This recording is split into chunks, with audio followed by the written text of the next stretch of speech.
Hi everyone. सो आज से हम क्रैश कोर्स आपकी क्रैश कोर्स की शुरुआत हो रही है विद एनवायरनमेंट। अब देखिए, एनवायरनमेंट सबसे पहले मैं ये कहना चाहूँगी कि एनवायरनमेंट प्रीलिम्स का एक ऐसा टॉपिक है जिसमें से ना हर साल and I mean every year you get 18 to 20 questions, right. मतलब कभी कभी वो 24-25 तक भी पहुंच जाते हैं और कभी कभी 15-16 तक ही सीमित रह जाते हैं। But on an average 18 to 20 questions get asked from this part every year. That's 1/5 of the paper. And हर साल एनवायरनमेंट में से क्वेश्चंस आएंगे ही आएंगे। एटलीस्ट 15+ तो पक्का ही आएंगे। रीज़न क्या है? रीज़न है कि इंडियन फॉरेस्ट सर्विसेज और इंडियन सिविल सर्विसेज का जो प्रीलिम्स है वो सेम है। They have similar prelims paper. So that means कि अगर हमारा प्रीलिम्स का पेपर सेम है और फॉरेस्ट का भी ये है, तो फॉरेस्ट के पेपर में, फॉरेस्ट के प्रीलिम्स में environment is going to be a major chunk. तो सिविल सर्विसेज में भी बाय डिफॉल्ट एनवायरनमेंट में से क्वेश्चंस आएंगे ही आएंगे। आपको ना हिस्ट्री का नहीं पता, हिस्ट्री में से सवाल आ रहे हैं, कम आते हैं, ज़्यादा आते हैं, ज्योग्राफी में से कम आते हैं, ज़्यादा आते हैं, इकोनॉमी में से कम आते हैं, ज़्यादा आते हैं, polity, all the other subjects we are not sure about. But for environment you be rest assured that 15+ questions are going to get asked. So हमें ना एनवायरनमेंट को बहुत ज़्यादा इम्पोर्टेंस देने की रिक्वायरमेंट है। And that importance, if acknowledged on the first day, it helps you in preparing the subject better। और यही मेरा पर्पस है शुरुआत इस पॉइंट से करने का। And if you look at the syllabus, अगर हम सिलेबस की बात करें, so this is what is given in your prelims का सिलेबस इन द नोटिफिकेशन। जो यूपीएससी की नोटिफिकेशन अभी 14 जनवरी को भी रिलीज होगी, बट नोटिफिकेशन मोर और लेस सेम होती है, सिर्फ साल बदलते हैं, ठीक है। तो ये सिलेबस था 25 की नोटिफिकेशन में एंड 26 की नोटिफिकेशन में भी यही होगा प्रीलिम्स में, राइट। अब प्रीलिम्स के सिलेबस में है general issues on environmental ecology, biodiversity and climate change that do not require subject specialisation.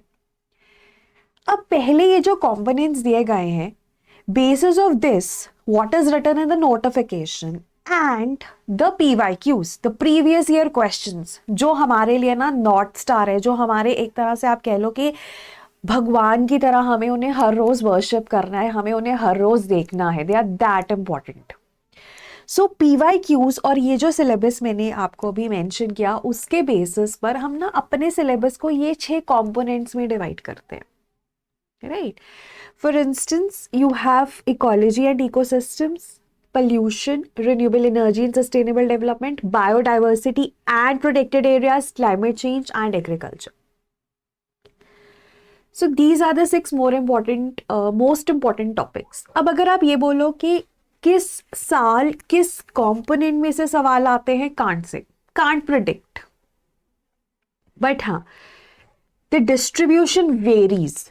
किसी किसी साल रिन्यूएबल एनर्जी, मतलब कुछ सालों से, प्रीवियस कुछ सालों से you see a lot of questions on renewable energy and sustainable development. For instance a lot of questions on green hydrogen, pollution से क्वेश्चंस आते हैं, राइट। इससे पहले इतने नहीं आते थे। Biodiversity and protected areas have taken a back seat. 2025 के पेपर में क्वेश्चन आया था पीकॉक टेरेंटुला पे, बायोडाइवर्सिटी स्पीशीज में से था, किसी ने नहीं सुना हुआ है ना। सो मतलब questions have gone down with respect to the topic of biodiversity and protected areas and have gone up with respect to renewable energy and environmental pollution.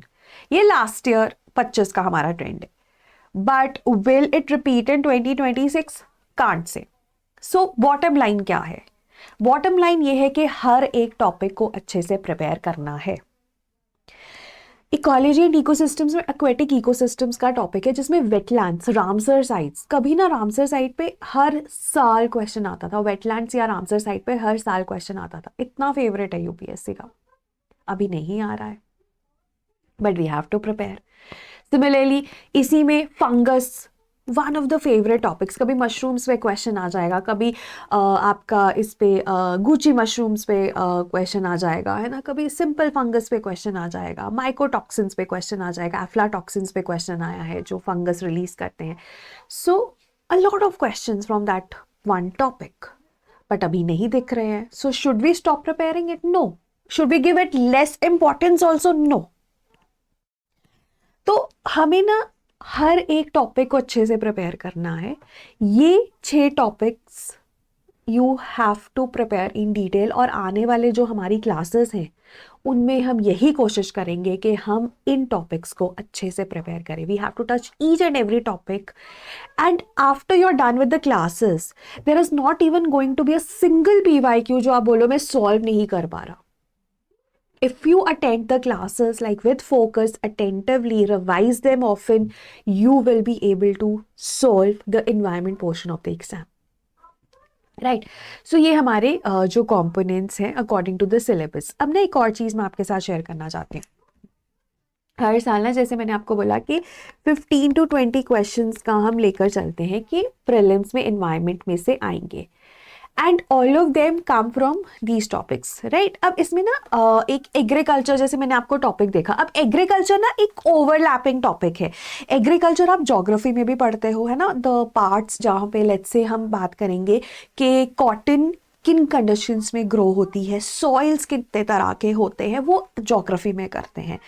Environment में हम इन्वायरमेंटल एस्पेक्ट पढ़ते हैं कि क्लाइमेट चेंज का क्या impact हो रहा है, एसिडिटी, अल्कलिनिटी, फर्टिलाइजर्स का क्या इम्पैक्ट हो रहा है। All of that is what is discussed in the environmental agriculture.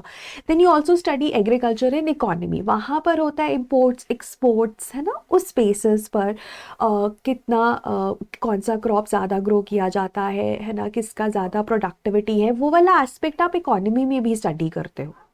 So there are going to be overlapping aspects. Agriculture जो इन्वायरमेंट वाला है, जो एक ऑफन इग्नोर्ड एस्पेक्ट है, अगर आप मतलब I have seen students actually telling me कि उन्होंने एग्रीकल्चर एनवायरमेंट पे पढ़ा ही नहीं। So that is something which shouldn't be there. हमें agriculture with respect to environment पढ़ना ही पढ़ना है। इकोनॉमी वाला भी सब पढ़ते हैं एंड ज्योग्राफी वाला भी सब पढ़ते हैं, लेकिन एनवायरमेंट वाला नहीं पढ़ते, तो वो भी हमें पढ़ना है। खैर, क्योंकि क्वेश्चंस आपको अच्छे खासे दिखते हैं। Now coming to the part where I was telling you कि 15 to 20 questions ना environment के आते ही आते हैं। अब इसमें से ना there are certain questions which are doable, right? Mostly ना हम ऐसे लेकर चलते हैं कि 40 to 50% of the questions are doable, they are direct। उसके बाद जो हमारी नॉलेज है वो टेस्ट होती है with respect to application, with respect to logic, with logical deduction जिसे हम कहते हैं, with respect to skills like elimination. तो अगर आप ये बोलो कि हम जो भी कंटेंट अपना कवर करेंगे 100% उसमें से पेपर आए, that is something which is a little hard to say. But हाँ, जो भी हम कंटेंट पढ़ेंगे उसमें से direct questions plus certain questions which can be solved with application, because हम क्लासेस में ऐसी चीज़ें डिस्कस करते हैं, इज पॉसिबल। तो अगर हम देखें ना 15 से 20 क्वेश्चंस आ रहे हैं तो 40 to 50 क्वेश्चंस कहीं ना कहीं डायरेक्टली सॉल्व हो जाते हैं, आपको कंटेंट में दिख जाते हैं। But the thing is that जो इसके बाद 10 to 15% है ना, जो हम लॉजिक से अप्लाई करेंगे, जो हम इंटरलिंकेजेस से अप्लाई करेंगे, है ना, वो सब अप्लाई करके जो हम सॉल्व करेंगे, वो एक्चुअली में डिफरेंशिएटिंग फैक्टर होते हैं। वो बताते हैं कि आप प्रीलिम्स क्लियर करेंगे या नहीं करेंगे। तो ये वाला जो एस्पेक्ट है ना 10 to 15% वाला जो मैं आपको कह रही हूँ, आप लॉजिकल डिडक्शन, इंटरलिंकेजेस, एलिमिनेशन से सॉल्व करते हो, ये कैसे हमें बिल्ड करना है, that is also very very important. Content आपको अवेलेबल मिल जाएगा, दुनिया भर का कॉन्टेंट अवेलेबल है, राइट, बट अब उसको कैसे पढ़ना है, कैसे इंटरलिंक करना है, वो हम क्लासेस में सीखेंगे। तो that is also something very very important. अगर आप बोलो कि सारे क्वेश्चंस हमारे नोट्स में से आएंगे, नहीं। जैसे पिछले साल मैंने आपको बताया पीकॉक टेरेंटुला कहीं भी सॉल्व नहीं, कहीं भी आपको नहीं मिलेगा, इवन न्यूज़पेपर्स में नहीं मिलेगा। We don't know the source of that question, but then that question is such for everyone else, वो सभी के लिए ऐसा है ना। तो कंक्लूजन में मैं ये बोल सकती हूँ या मैं ये दावा कर सकती हूँ कि अगर वो क्वेश्चन सॉल्वेबल है तो वो हमारे नोट्स में होगा। After doing this course, you will be able to solve it. अगर यहाँ से नहीं हो रहा तो किसी भी कोर्स में नहीं होगा. That I can give it to you in writing. तो हमें, क्योंकि हम उसी तरह से बिल्ड करते हैं अपने कंटेंट को, हम कोशिश करते हैं कि हम स्टैटिक अच्छे से पढ़ें. इतना ज़्यादा कॉन्सेप्ट्स के ऊपर काम करते हैं ना. Once you are done with the conceptual part, then we build on the current affairs. और जब हम कॉन्सेप्ट्स को बिल्ड कर लेते हैं ना, फिर ये जो चीज़ें हैं, लॉजिकल डिडक्शन, एलिमिनेशन, ये बहुत ईजिली आ जाती हैं. और ऐसा भी आई कैन टेल यू कि there are going to be certain current affair question जो आपने नहीं पढ़ा हुआ, बट वो टॉपिक आपने पढ़ा हुआ है and you understood that topic well, you would be able to solve it with 100% accuracy. तो हमें सबसे इंपॉर्टेंट चीज है जब हम रिसोर्सेज की बात करते हैं, static. 60% of the paper is going to be from the static portion. अब स्टैटिक के लिए क्या फॉलो करना है आपको? हमारे notes. Please follow those notes with dedication. अगर आप डिजिटल नोट्स प्रेफर करते हैं तो पीडीएफ को ही अंडरलाइन करो, उसी पे कुछ इंपॉर्टेंट आपको दिखता है उसे स्क्रिबल करो, उसको शॉर्ट करने की कोशिश करो. अगर आप प्रिंट आउट्स लेना चाहते हो, दैट्स योर प्रेफरेंस. तो स्लीपी क्लासेस के नोट्स हमारे लिए नॉन नेगोशिएबल है, उसी को बार बार पढ़ना है and with faith, with trust पढ़ना है. मैं again I am not saying कि 100% चीजें आपको पेपर में जो आएंगी वो उसमें मिलेंगी, नहीं, but the amount of the things that are able, that will help you enable to solve the paper and clear the prelims would be there. तो उसको फेथ से पढ़ना है, बिलीव से पढ़ना है, फोमो का शिकार नहीं होना है. FOMO is a very real debilitating factor in your preparation. कि वो नोट्स भी पढ़ लेती हूँ, उस यूट्यूबर का भी पढ़ लेती हूँ, नहीं, अरे भाई इसी में हो जाएगा, ट्रस्ट मी. इसी को आप 10 बार पढ़ दो, 12 बार पढ़ दो, there is no chance on this planet कि आपका प्री रुकेगा, with respect to environment of course. फिर उसके बाद ना क्लास 12 की बायोलॉजी है एनसीईआरटी की. इसके अगर पुरानी है तो लास्ट के 4 चैप्टर्स, नहीं है तो लास्ट के 3 चैप्टर्स. नोट्स में we have included them. If you want to read you can read. But मेरे लिए जो नॉन नेगोशिएबल है वो है स्टैटिक के केस में ये. और ना मैं आपको जैसे जैसे हम कोर्स आगे बढ़ेगा, आई विल ऑल्सो एग्जाम्पलीफाई कि कैसे ना हम करंट के क्वेश्चंस, जो सो कॉल्ड करंट अफेयर्स के क्वेश्चंस लगते हैं, वो स्टैटिक से भी सॉल्व हो सकते थे. अगर आपकी स्टैटिक की नॉलेज अच्छी है, अगर आपके इंटरलिंकेजेस डेवलप करने का आपको जो आइडिया है वो हो गया है, you can actually connect dots and solve the questions. So never underestimate the static portion. आपका static portion हो गया ना impeccable, right? You know everything, और at least मोटा मोटा आपको सब पता है. फैक्ट्स एक बार मैं साइड पे रख भी दूं कि फैक्ट्स याद करने मुश्किल हो सकते हैं, बट बाकी कॉन्सेप्ट्स आपको पता है. तो फिर आप करंट अफेयर्स जितना मर्जी बिल्ड करते रहो, इट ओनली हेल्प. बट अगर आपकी कॉन्सेप्ट्स ही क्लियर नहीं है, आप करंट अफेयर्स कर भी लोगे ना पेपर में, वो याद ही नहीं आएगा. आपको ये तक याद नहीं आएगा कि आपने ये पढ़ा भी था कि नहीं पढ़ा था. तो कॉन्सेप्ट्स पे काम करना है, स्टैटिक पे काम करना है. कैसे, मैं अभी क्लासेस में आपको बताऊंगी. देन करंट अफेयर्स के लिए ना आप न्यूज़पेपर्स देख सकते हो, आप वेबसाइट्स देख सकते हो. जैसे नीति आयोग की वेबसाइट में कुछ कुछ रिपोर्ट्स आ जाती हैं, पीआईबी में हमारे पास आर्टिकल्स आते रहते हैं. डाउन टू अर्थ मैगजीन बहुत इंपॉर्टेंट है. डाउन टू अर्थ में ना क्वेश्चन आया था, जैसे ग्रीन वॉशिंग, बहुत पहले ना टॉपिक था ग्रीन वॉशिंग, सबसे पहले डाउन टू अर्थ में आया था. उसके बाद यूपीएससी आस्क्ड दैट क्वेश्चन.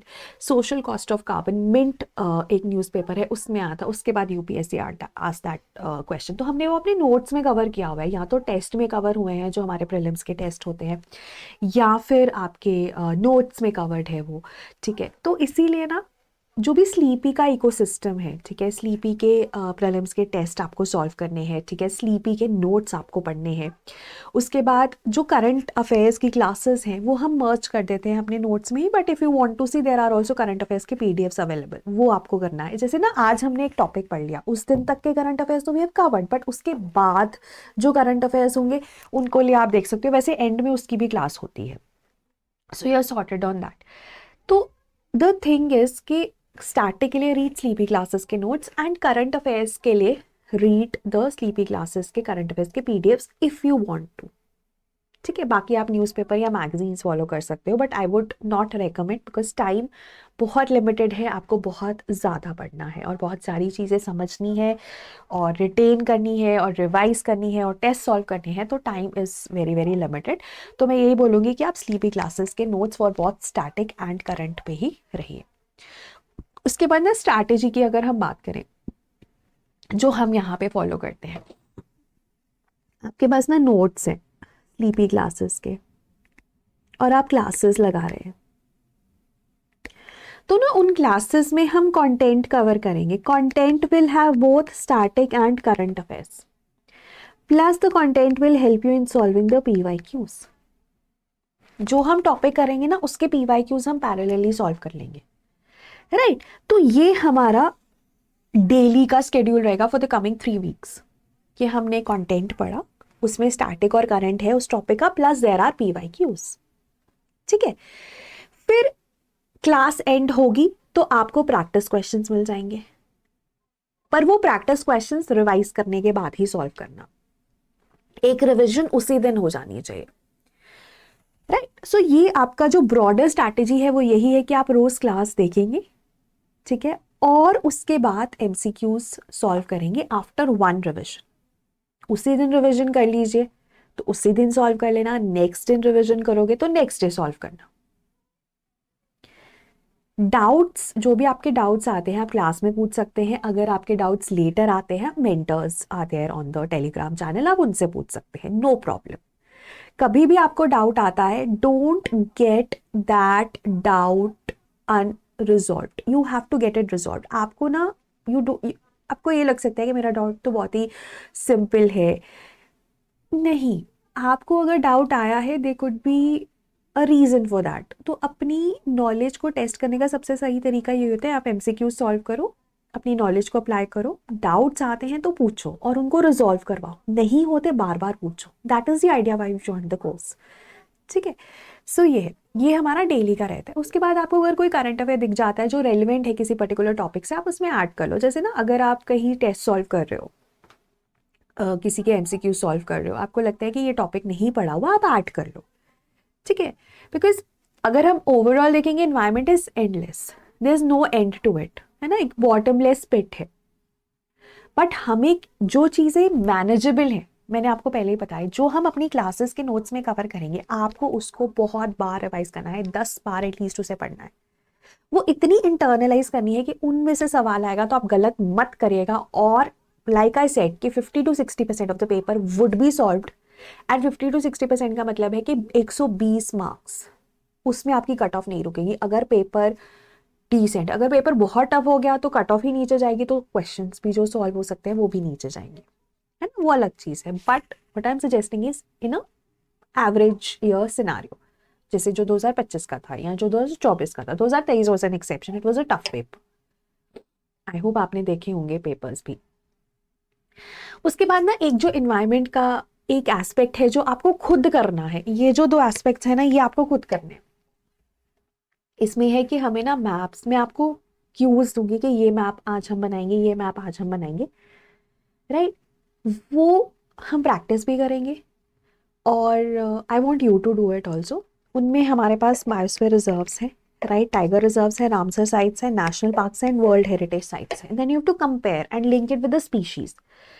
जैसे ना once I am done with the class, हर रोज I will share 1 national park, 1 state के national parks with you and the species associated with those national parks with you.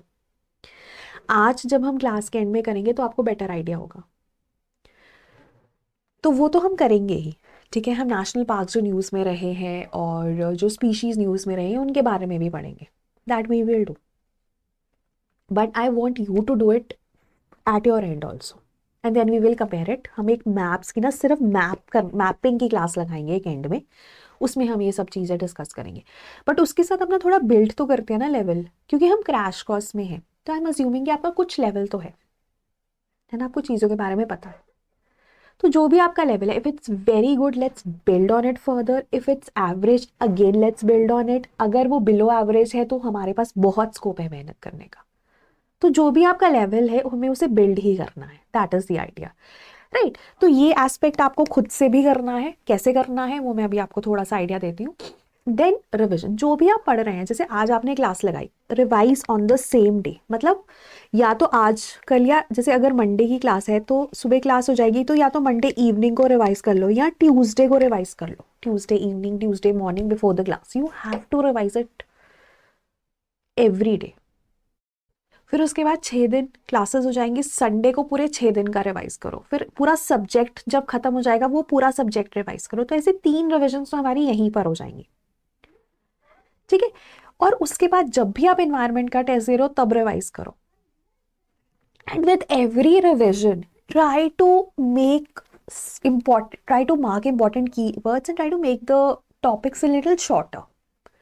बोझ की तरह नहीं लेना है कि करना ही करना है, हो पा रहा है बहुत अच्छा है, नहीं हो पा रहा है एक और रिवीजन में हो जाएगा, नहीं सेकंड रिवीजन में नहीं हो पाया थर्ड में हो जाएगा। आपको ना एक average aspirant revises the syllabus at least like I have told you 8 to 10 times. तो हमें भी उसी की तरफ बढ़ना है, बहुत रियलिस्टिकली मैं आपको बता रही हूँ। सो रिविजन करना ही करना है और शॉर्ट करने की कोशिश करनी है नोट्स को। जैसे that is one thing that you have to do. जैसे जो हमारे जो साथ जुड़ो वाले बच्चे हैं, we are sharing with them LMRs, ठीक है, we shortened them for revision. Then testing. Testing एक तो चलो प्रैक्टिस क्वेश्चंस आपको करने ही करने हैं, दैट्स डिफरेंट। प्रैक्टिस क्वेश्चंस अगर 5 प्रैक्टिस क्वेश्चंस है तो आप उन्हें 15 मिनट में करो, 10 मिनट में करो, डजेंट मैटर। बट एक है कि 100 क्वेश्चंस एनवायरमेंट के आपको 2 आवर्स में करने हैं, 120 मिनट्स में करने हैं, 100 questions in 120 minutes. That is what testing is, ठीक है। कि आप बैठ जाओ विथ फोकस, 2 घंटे का टाइमर लगा लो और 100 क्वेश्चंस रख लो, वो टेस्टिंग है। फिर उसके बाद टेस्ट को एनालाइज करो कि ये क्वेश्चन मेरा क्यों गलत हुआ और ये क्वेश्चन मेरा क्यों सही हुआ। एनालिसिस के 2-3 घंटे हमारे वहां पर जाते हैं। तो दैट इज टेस्टिंग, वो भी एक इंपॉर्टेंट पार्ट है। तो ये वाला जो पार्ट है ना, प्रैक्टिस, मैथ्स, रिविजन और टेस्टिंग, ये आपको खुद करना है। इसका स्केड्यूल आपके पास हैंडी होना चाहिए कि मैं रिविजन कब कब करूंगी या करूंगा, मैं टेस्ट कब दे रही हूं। आई वुड रिकमेंड, क्योंकि 3 वीक्स का आपका मॉड्यूल है, तो इन्वायरमेंट के जो 100 क्वेश्चंस वाला टेस्ट है आप उसके बाद ही देना। बट हाँ, प्रैक्टिस क्वेश्चंस आप रोज करते रहिए, रिविजन आप रोज करते रहिए। मैं आपसे क्लास में पूछूंगी भी रिविजन किया नहीं किया, but that is something that you have to do. और नाउ कमिंग टू द, एक मैं आपको ये लास्ट ईयर का ब्रेकअप बताती हूँ। जैसे मैं कह रही थी ना कि रिन्यूएबल एनर्जी से 4 क्वेश्चंस आए, पोल्यूशन से 4 आए, क्लाइमेट चेंज से 10 आए। बच्चे ना बायोडाइवर्सिटी पे, इकोसिस्टम से बहुत फोकस डालते थे। इसमें से 2 क्वेश्चन आए बायोडाइवर्सिटी एंड प्रोटेक्टेड एरियाज में से, जिसमें से एक तो वो पीकॉक टेरेंटुला वाला था, वो तो वैसे ही सॉल्व नहीं हो सकता। तो हर साल, ये 2025 का डिस्ट्रीब्यूशन है, हर साल ये डिस्ट्रीब्यूशन वेरी हो सकता है नेक्स्ट ईयर मतलब 2026 में सारे क्वेश्चन सी 50% of the question are from biodiversity, है ना। तो you have to prepare accordingly, you have to focus on each and every part. और कैसे, वो हम बिल्ड करते जाएंगे। जो हमारी क्लासेस होंगी, that the whole idea of having live classes and asking you to attend those live classes is to make sure कि आप उसे अच्छे से पढ़ते जाइए। पढ़ाई हम इंटरलिंकेजेस के थ्रू ही करते हैं। I will try to interlink, right, and I want all of you to answer me and मेरे साथ इंगेज करिए। And if you can come up with your own interlinkages, nothing like it, because जितना आप revise करेंगे ना, जितना आप revise करेंगे उतनी आप इंटरलिंकेजेस डेवलप करते जाएंगे। एंड प्री में तो डेफिनेटली ये हेल्प करती है, मेंस की आंसर राइटिंग में भी ये हेल्प करती है, not only in the subject of environment, जिसमें तो गिनती के कुछ क्वेश्चंस आते हैं, 5 क्वेश्चंस आते हैं out of all the questions, but बाकी सब्जेक्ट्स में भी इंटरलिंकेजेस हेल्प। और इंटरलिंकेजेस डेवलप करने का एक मात्र तरीका है रिविजन और रिकॉल। पढ़ा, रिवाइज करो, बार बार रिवाइज करो and try to recall it, try to recall it yourself and prepare as if your life depends on this, ठीक है। पेपर की बहुत सारे बच्चे ये मानना चाहते हैं कि प्लान बी है, ठीक है, होना भी चाहिए plan B. I am not saying आपका प्लान बी ही नहीं होना चाहिए, आपका नहीं हुआ paper, you should have a plan B definitely. But अभी तो आप पेपर की तैयारी कर रहे हैं ना, अभी तो आप 2026 मई की वेट कर रहे हैं फॉर योर प्रीलिम्स, तो फिर प्रिपेयर करो कि your life depends on it, ठीक है। बहुत अच्छे से तैयारी करो, that is the only important aspect. कि ये मत सोचो कि इस साल नहीं हुआ तो नेक्स्ट ईयर है ही, वो मत सोचो, बस मेरा वो पॉइंट है। Give your best. और ना एक मैं बहुत सारे बच्चों को ये चीज़ बोलती हूँ कि आपका जो 100% है ना, आपको लगता है कि मैंने तो अपना 100% दे दिया, बट ये रिलेटिव है। कॉम्पिटिटिव एग्जाम्स में ना रिलेटिविटी काम करती है। आपका जो 100% है, हो सकता है किसी एस्पिरेंट का वो 30% हो। So always push your limits. अगर आपको लगता है ये मेरा 100% है, तो नहीं, पुश योर लिमिट्स और स्ट्रेच करो। There is no limit to it. जितना आपकी हेल्थ अलाउ करती है, not at the cost of your health और योर स्लीप, बट जितना आपकी हेल्थ अलाउ करती है और आपके सर्कमस्टांसेस अलाउ करते हैं, try to push your limits and you will not regret it. उस टाइम पे बहुत मुश्किल लग सकता है और लग सकता है क्या कर रहे हो आप, है ना, but trust the process and push your limits and you will not regret it. That is one simple takeaway जो मैंने अपने स्टूडेंट्स के साथ बैठ के बात भी करी and they all agreed to it कि हम अपनी लिमिट्स को हमेशा ही पुश कर सकते हैं as a teacher also, right. So ये हमारा जो है ब्रॉडर स्ट्रैटेजी है। अब अगर आपके कोई डाउट्स हैं तो यू कैन आस्क, बट हाँ, ये टॉपिक्स हैं, ये सोर्सेज हैं, right, and this is the strategy. Again classes में हम सब कवर करेंगे, but I just wanted to orient you towards that कि हम कैसे कवर करेंगे, राइट, वो आइडिया था। कोई डाउट है? आयुष इज हियर, अनुरूप, किसी का अगर कोई डाउट है so they can actually ask me, else we'll meet eight